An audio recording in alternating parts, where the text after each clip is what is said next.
सबरे ब्राह्मण आए। नंद बाबा के घर में आते ही स्वस्ति वाचन पढ़ना प्रारंभ कर दिया। वाचयित्वा स्वस्तयनम। ब्राह्मण देवता कहने लगे, बाबा अब इधर उधर ना डोले, अब जल्दी से जा, जमुना जी नहा के आ। नंद बाबा दौड़े दौड़े गए, भैया जमुना जी में नहा कर जल्दी से आ गए। महाराज जी जमुना जी नहा के आ गए हो, अब बताओ कहा करूं। नंद बाबा ब्राह्मण देवता कहने लगे, बाबा अब जमुना नहा आए हो, अब बैठ के पूजा कर ले थोड़ी सी। नंद बाबा बैठ गए। ब्राह्मण देवता कहने लगे, बाबा अक्षतान समर्पयामि, ठाकुर जी को अक्षत चढ़ाओ। नंद बाबा ने लेकर शक्कर चढ़ाई दे। ब्राह्मण देवता कहने लगे, नाना बाबा पहले आप अक्षत चढ़ाओ, चावल चढ़ाओ, शक्कर पीछे चढ़ाई देंगे भोग में।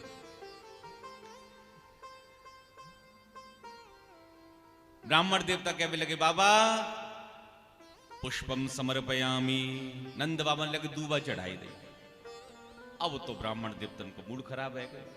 ए बाबा हम कछु कह रहे हैं, तू कछु कर रहे हो, भाई तेरा मन कहाँ है। नंद बाबा हाथ जोड़कर कहने लगे, महाराज माफ करियो, मेरा मन तो मेरे छोरा में चलो गया। और महाराज जब तक मैं बाकू देखना ही लंगो, मेरो मन कछु में लगवे बारो ना है।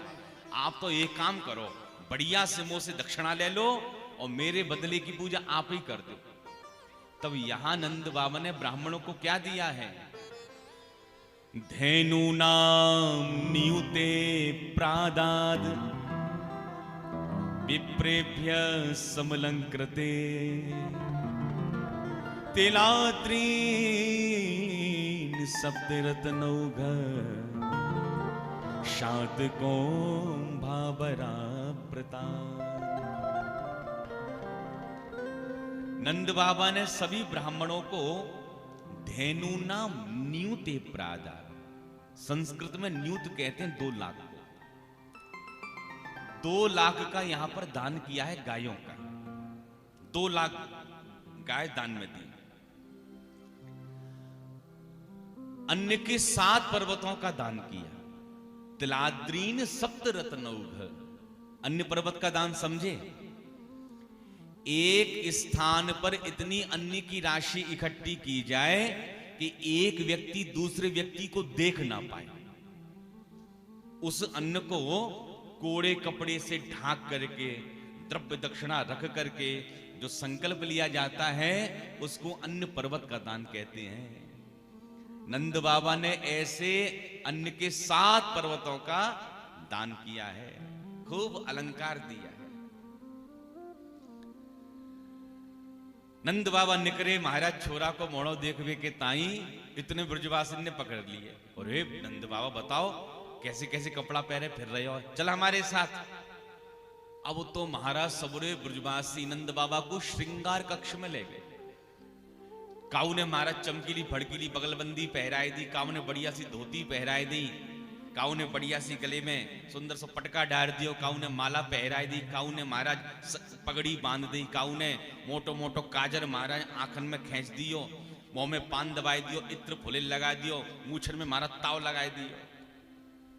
और दर्पण लेके ब्रजवासी खड़े हो गए, देख बाबा आज तू कैसो लग रहे हो है।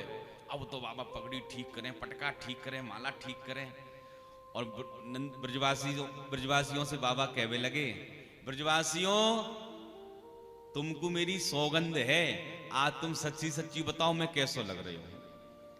ब्रजवासी मुस्कुराकर कहने लगे, बाबा सच बताएं, आज तो तू ऐसो लग रहे हो जैसे अभाली तेरो ब्याह भयो, बड़ो सुंदर लग रहे हो है बाबा।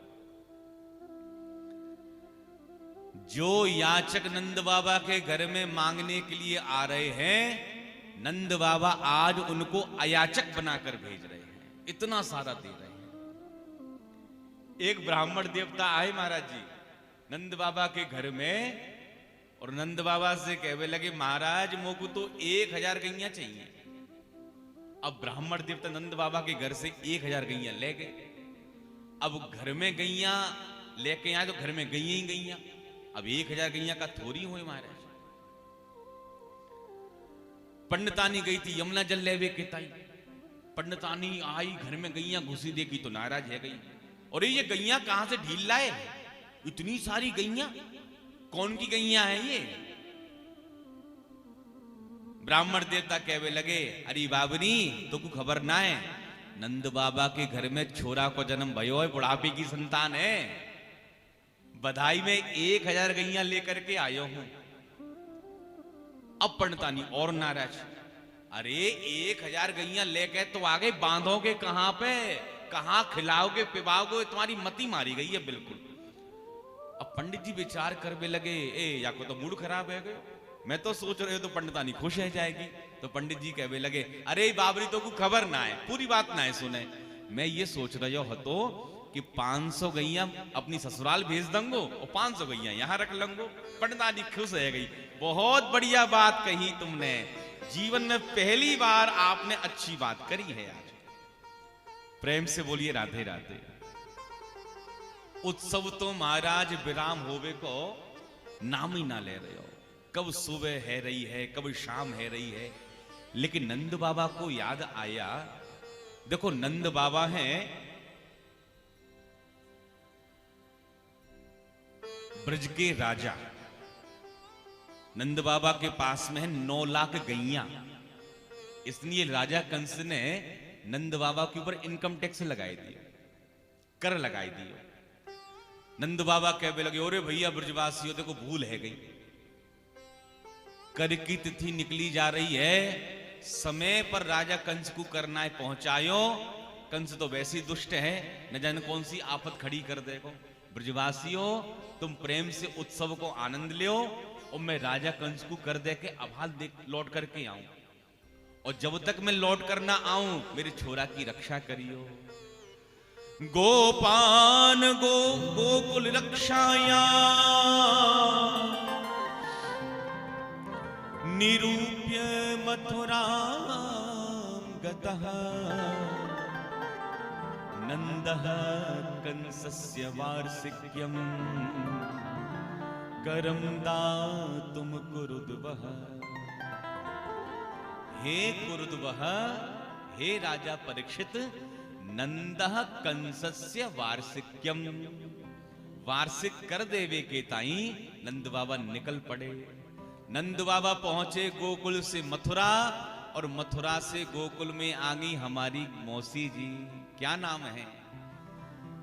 कंसेन प्रहिता घोरा